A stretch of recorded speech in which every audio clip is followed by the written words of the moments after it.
আসসালামু আলাইকুম প্রিয় দর্শক, সবাই কেমন আছেন? চলে আসলাম এই মুহূর্তের সবচেয়ে গুরুত্বপূর্ণ আরও একটি আবহাওয়ার আপডেট নিয়ে। এবার বাংলার আবহাওয়ার বিরাট বড় পরিবর্তন। আগামী 30-31 তারিখ থেকে দক্ষিণে প্রচণ্ড জলীয় বাষ্প বাতাস প্রবেশ করতে যাচ্ছে। উত্তরাঞ্চলে ভারী মেঘ তৈরি হয়ে মাঝারি থেকে ভারী বৃষ্টিপাত ঘটার প্রবল সম্ভাবনা দেখা যাচ্ছে। ইতিমধ্যে আমরা সরাসরি আবহাওয়ার ইউরোপিয়ান মডেলের রিপোর্টে দেখতে পাচ্ছি আগামী 30-31 তারিখ থেকে দেশের উত্তরে বেশ কিছু এলাকায় বিক্ষিপ্ত হালকা বৃষ্টিপাত থাকতে পারে, সঙ্গে বেশ কিছু এলাকায় আকাশ প্রচণ্ড মেঘলা থাকতে পারে। দেখুন কোন কোন জেলায় আকাশ প্রচণ্ড মেঘাচ্ছন্ন থাকতে পারে। তো ভিডিওটি না টেনে একেবারে শেষ পর্যন্ত দেখবেন। আর ভিডিওটি কোন জেলা থেকে লাইভ দেখছেন অবশ্যই কমেন্ট করে জানিয়ে দিবেন। দেখুন ঢাকা বিভাগ থেকে শুরু করে আগামী 31 তারিখ থেকে বেশ কিছু এলাকায় আকাশ মেঘলা হতে পারে ঢাকার দিকে এবং ফরিদপুর এই অঞ্চলে, নাগারপুর, কাপাসিয়া অঞ্চল, কিশোরগঞ্জ থেকে শুরু করে ময়মনসিংহ বিভাগ এবং সরিষাবাড়ি অঞ্চল, সিরাজগঞ্জ, সিংড়া, দেখুন পাবনা অঞ্চল দিয়া বগুড়া সকল জেলায় আকাশ মেঘলা হতে পারে।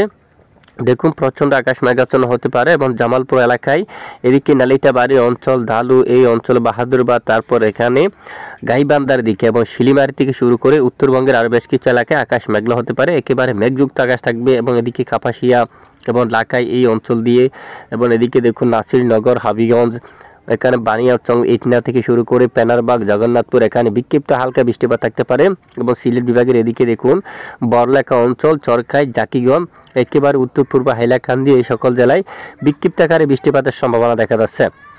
দেখুন একেবারে দক্ষিণে বাতাস কিন্তু প্রবেশ করতে পারে। এখানে খুলনা থেকে শুরু করে বরিশাল বিভাগের উপর দিয়ে প্রচণ্ড আকারে সমুদ্র থেকে আর্দ্রতাজনিক জলীয় বাষ্প বাতাস প্রবেশ করবে। সঙ্গে 30 তারিখ থেকে বেশ কিছু এলাকায় অস্বস্তিকর ব্যবসা গুমট গরমে কিন্তু বাড়তে পারে। এখানে বেশ কিছু এলাকায় অস্বস্তিকর ব্যবসা গুমট গরম বাড়বে, সঙ্গে দমকা বাতাসে কিন্তু বইতে পারে। সাতক্ষীরা থেকে শুরু করে শিবনগর, খুলনা এখানে অধিকাংশ এলাকায় দমকা আকারে জড়ো বাতাস বইতে পারে। মংলার দিকে শ্রীকন্থাপুর, খুলনা, বাগেরহাট, টুঙ্গিপাড়া এবং গোপীনাথপুর এই এলাকায়, নড়াইল দিয়ে মকসুদপুর, শিবচর অঞ্চল, ফরিদপুর, এদিকে বালিয়াকান্দি অঞ্চল, মাগুরা, এই যে এখানে সকল জেলার উপর দমকা বাতাস বইতে পারে। সঙ্গে ব্যবসা ঘুমট গরম থাকতে পারে, আর্দ্রতাজনিক এবং আকাশ প্রচণ্ড মেঘলা, সঙ্গে হতে পারে দু এক এলাকায় বিক্ষিপ্ত ঝড় বৃষ্টি। তবে সিলেট বিভাগের উপর বিক্ষিপ্ত ঝড় বৃষ্টিপাতের সম্ভাবনা কিন্তু একটু বেশি দেখা যাচ্ছে। এছাড়া বাংলার দক্ষিণের বেশ কিছু এলাকায় আংশিক মেঘলা আকাশ নিয়ে পরিষ্কার থাকতে পারে, দক্ষিণে বাতাস থাকতে পারে। এখানে দক্ষিণের উপর কোনো ধরনের বৃষ্টিপাতের সতর্কতা উঠে আসেনি। খুলনা, বরিশাল, চট্টগ্রাম বিভাগের বেশ কিছু এলাকায় সামান্য মেঘের আনাগোনা নিয়ে আকাশ পরিষ্কার থাকবে। তবে বৃষ্টিপাত হওয়ার মতো তেমন সম্ভাবনা নেই। বৃষ্টিপাতের যে সম্ভাবনা সেটি একেবারে দেশের উত্তর পশ্চিমাঞ্চলে সিলেট বিভাগের উপর দিয়ে এখানে বিক্ষিপ্ত আকারে বৃষ্টিপাত থাকতে পারে। তো আগামীকাল দেখুন আগামীকাল বুধবার 29 জানুয়ারি দেশের বেশ কিছু এলাকায় আকাশ পরিষ্কার থাকতে পারে। দেখুন আগামী 24 থেকে 48 ঘন্টার মধ্যে বাংলাদেশের উপর বৃষ্টির সম্ভাবনা মূলত তেমন নেই। একেবারে বেশ কিছু এলাকায় আংশিক মেঘলা আকাশ নিয়ে পরিষ্কার থাকতে পারে। আপাতত 30 থেকে 31 তারিখের মধ্যে উত্তরাঞ্চলে বিক্ষিপ্ত আকারে ঝড় বৃষ্টিপাত থাকার সম্ভাবনা কিন্তু দেখা যাচ্ছে।